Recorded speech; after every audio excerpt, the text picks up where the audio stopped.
mother had four brothers.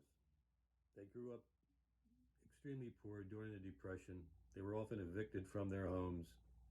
My mother used to say they would walk single file in the middle of the night on a snowy evening after being evicted to their cousin's house.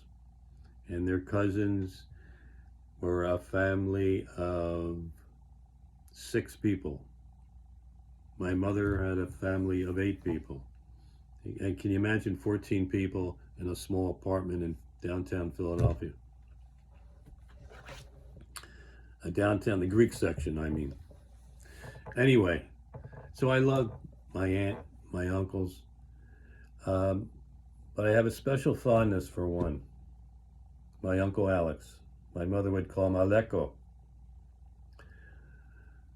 And these were first generation Greeks who grew up in Greek neighborhoods, but were friends with everybody.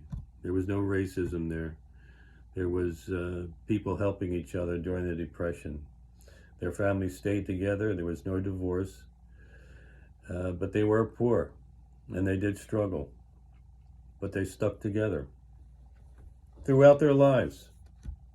There was no animosity that you see today where siblings aren't speaking to each other or children aren't speaking to their parents. We didn't have that growing up in the 50s, 40s, and 50s.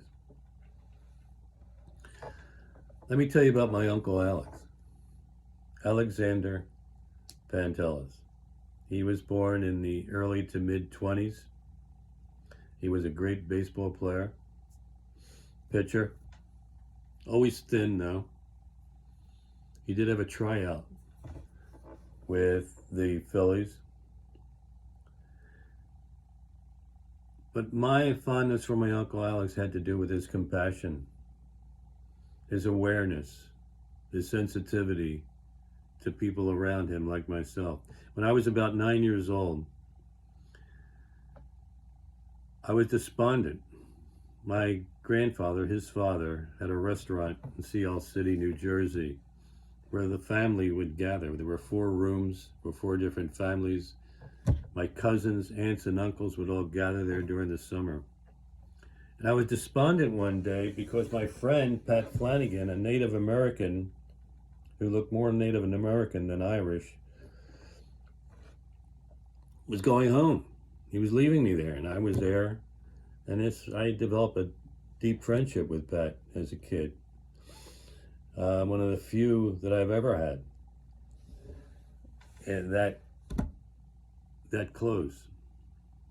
And I don't think I was crying, but he could see that I was not happy. And he goes, "What's the matter?" And I told him, my friend left. And he said, "Look," he put his arm on my shoulder and he said, "Look, you haven't lost your friend. He's still your friend." And my Uncle Alex consoled me like no one else did, because no one else noticed, not my parents, not my other aunts or uncles.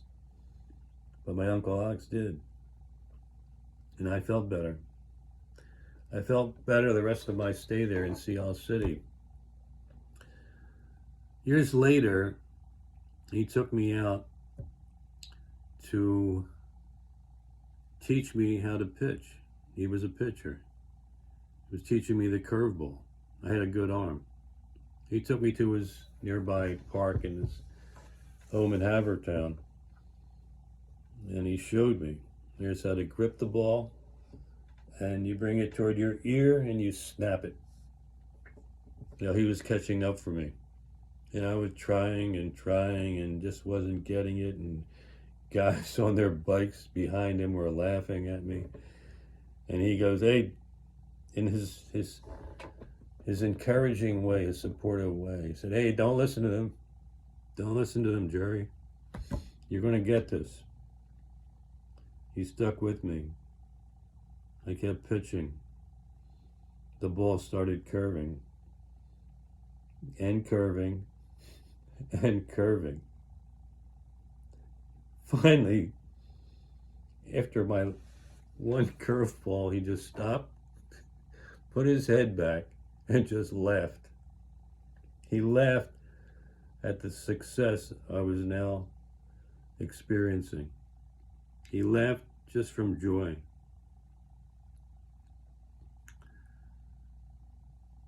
And I'll never forget that. And he took me to a nearby tavern. I was just a kid. So Victor's Tavern on the corner of my block of Marlborough Road near 69th Street, across the street from Pep Boys. And I had a soda, he had a beer, and he said, here's to your curveball. Here's to your new curveball. Another experience later. I was a troubled teenager, very muscular, but very fearful. I had a religious fear of condemnation, like so many people have, given what we were taught about the angry God. But anyway, my Uncle Alex noticed that my eldest cousin was making fun of me. I didn't even notice this, but he did. And he said, hey, I don't like that. My Uncle Alex would always speak up if he saw something unjust. He told him, I don't like that. No more of that. Put his arm on my shoulder. And I told him what was bothering me. He listened and once again consoled me, while someone else was mocking me. That didn't matter. What mattered was someone showed a deep concern for how I felt. Another time, I'm working with him. I'm an adult.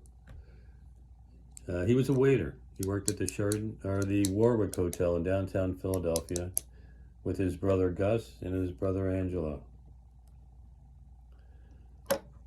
And he saw me there, and he said, hey, Jerry, what's the matter? How did he know something was the matter? I didn't say anything. He said, look, every time you've seen me in the past, your eyes light up and you're happy. What's the matter? And I told him I was having difficulty in a relationship. He listened to me, and he got angry at what I was telling him about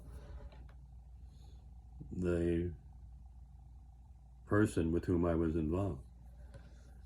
That anger told me he cared about me. My Uncle Alex was loud, as were his whole family. Loud, boisterous, invigorating, passionate. And I was always thrilled to be among them, especially my Uncle Alex, because he was so tuned in to anybody who was hurt for any reason. I just want to thank him now, publicly. Aleko, as my mother called him. Uncle Alex, as I referred to him. He looked like a movie star. He was brilliant.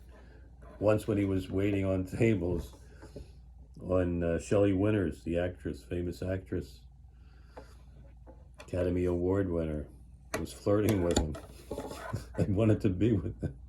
But he was loyal. He was loyal to his wife, and he would, if someone, a married man in the family, was flirting with somebody, he would tell them about it. That's another good thing about his honesty, his integrity, and his fearless stand for justice. Uncle Alex, God love you. I'll never forget the things you've done for me. Going back to the time that I was very young.